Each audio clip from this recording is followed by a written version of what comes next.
Exercice 2, une histoire de reconnaissance. Lorsqu'il s'agit d'une situation de proportionnalité, déterminer le coefficient de proportionnalité qui permet de passer de la première ligne du tableau à la deuxième.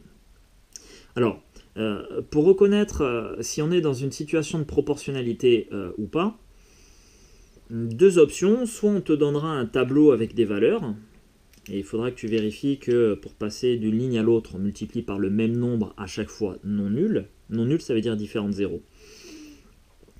Ou alors, et c'est souvent le cas d'ailleurs, en fait la proportionnalité c'est surtout une question de bon sens aussi, de par ton expérience de vie. Voilà. Est-ce que, tiens, on va le voir là avec le premier cas, donc tu vois, tu as acheté de la peinture. On veut étudier en fait, alors la couvrance c'est la surface que tu vas recouvrir quand tu vas peindre. Voilà. Et est-ce que la surface que tu vas recouvrir quand tu vas peindre va être proportionnelle à la quantité de peinture. Autrement dit, avec 1 litre, tu vois, avec 1 litre de peinture, je te dis que tu peux recouvrir 7 mètres carrés. Ben, est-ce qu'avec 2 litres de peinture, 2 fois plus, tu pourras recouvrir une surface 2 fois plus grande de mur? Bah, sans même en fait avoir les données, tu peux facilement imaginer que oui, hein, de par ton expérience, vraiment là c'est à l'intuition, hein, selon les situations. Mais de toute façon, je te donne un tableau ici pour le vérifier. Donc oui, hein, ici on est bien dans une situation de proportionnalité. Clairement, si tu as 2 pots de peinture, tu pourras couvrir une surface 2 fois plus grande. Alors, ça reste dans la théorie évidemment, hein, parce que dans la pratique, ce ne sera pas parfaitement 2 fois plus. Mais dans la théorie, en tout cas, oui. On va y répondre ici. C'est une situation de proportionnalité.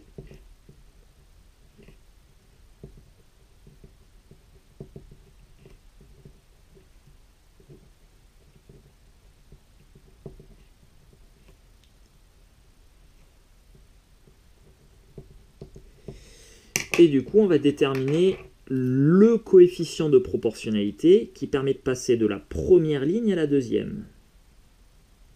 Autrement dit, la surface qu'on peut recouvrir en mètres carrés avec 1 litre de peinture.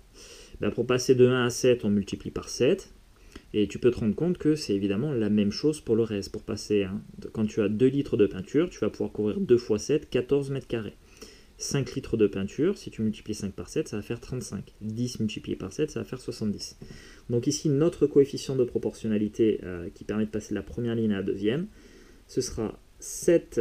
Alors, encore une fois, pour l'homogénéité des unités, tu vois, à la fin, tu vas avoir des mètres carrés. Donc je vais mettre mètres carrés. Et au départ, j'avais des litres. Donc je vais diviser par des litres. Tu comprendras ça peut-être un peu plus tard, surtout en physique-chimie notamment, où les unités ont une importance capitale quand tu utilises des formules qui utilisent plusieurs paramètres. Mais concrètement, ce qui est important à notre niveau en 6ème, là, c'est que tu arrives à déterminer voilà, juste le nombre 7. Si tu détermines le nombre 7, c'est très bien comme ça. Deuxième situation.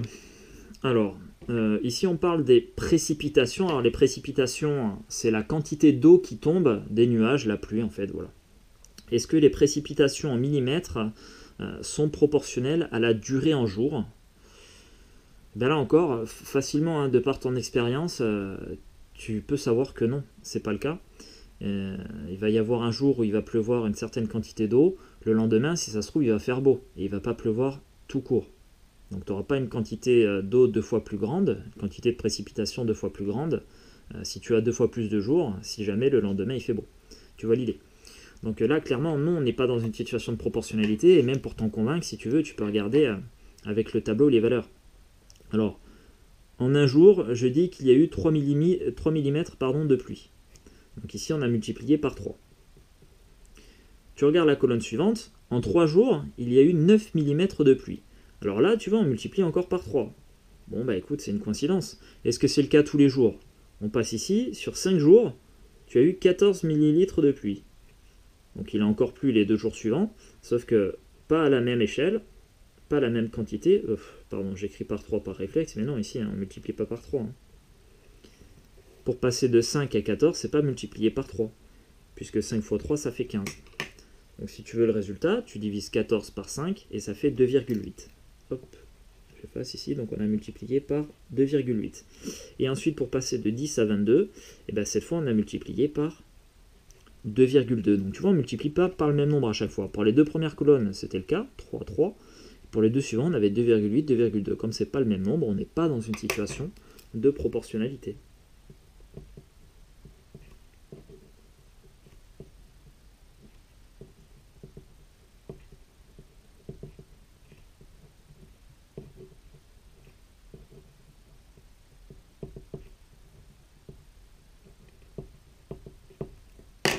Troisième situation, on va étudier la masse de sucre en grammes en fonction de la hauteur dans mon récipient ici. Alors, tu regardes bien ton récipient, donc ça c'est ce qu'on appelle un cylindre de révolution.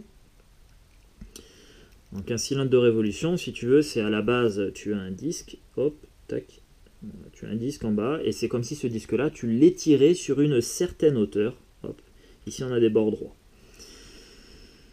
Alors, est-ce que la masse de sucre est proportionnelle à la hauteur en centimètres? Bah là encore, intuitivement, tu peux répondre très facilement que oui, on est bien dans une situation de proportionnalité, et pour t'en convaincre, tu peux étudier ici les valeurs du tableau. Alors, pour passer de 2,5 à 50, eh bien, on va multiplier par 20. Pour passer de 5 à 100, on va encore multiplier par 20.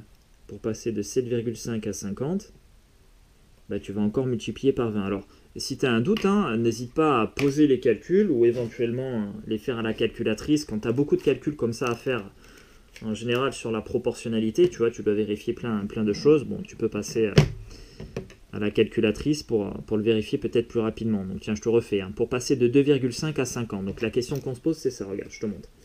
Donc, par combien je dois multiplier 2,5 pour obtenir 50? Et bien pour trouver cette valeur-là, c'est une multiplication à trous, tu te souviens, l'opération à faire, c'est 50 divisé par 2,5 qui me donnera la valeur de mon point d'interrogation. Donc je divise 50 par 2,5 et je trouve 20. Je vais vérifier si c'est le cas pour la colonne suivante. 100 divisé par 5, ça fait 20 aussi. Ensuite, 150 divisé par 7,5, j'ai à nouveau 20. 200 divisé par 10, bon, c'est pas nécessaire, on les fait dans l'élan, mais bon, tu arrives à avoir assez facilement 20 aussi. Et enfin, 250 divisé par 12,5, et ben ça fait 20 encore une fois. Donc tu vois, on obtient le même résultat à chaque fois. Donc c'est bien une situation de proportionnalité. Et là, en l'occurrence, le coefficient de proportionnalité qui permet de passer de la première ligne à la deuxième, eh bien, ce sera multiplié par 20. Et les unités, on aura des grammes à la fin. Et on n'aura plus les centimètres, donc ce sera des grammes par centimètre. Et donc on va dire, c'est une situation de proportionnalité.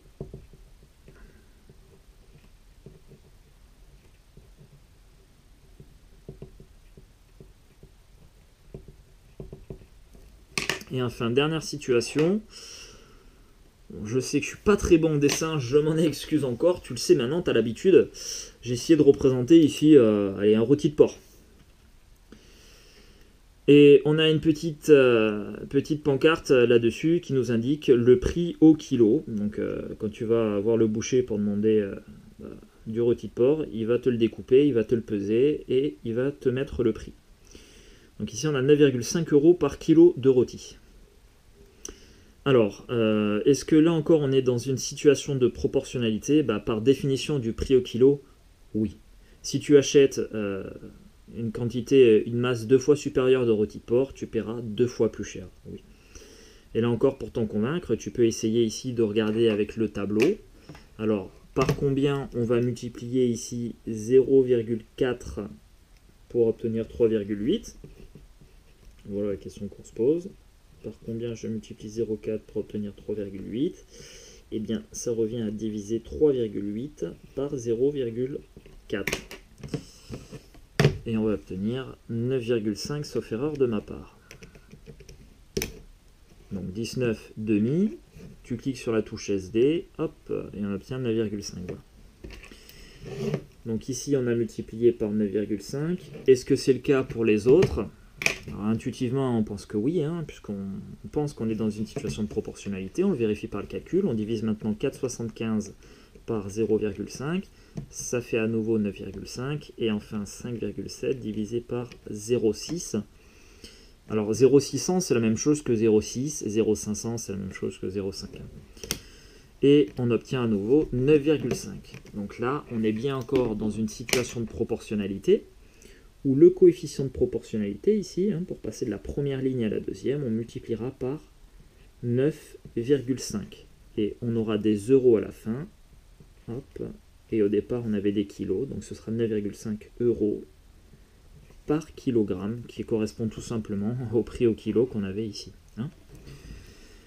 Donc là encore, c'est une situation de proportionnalité.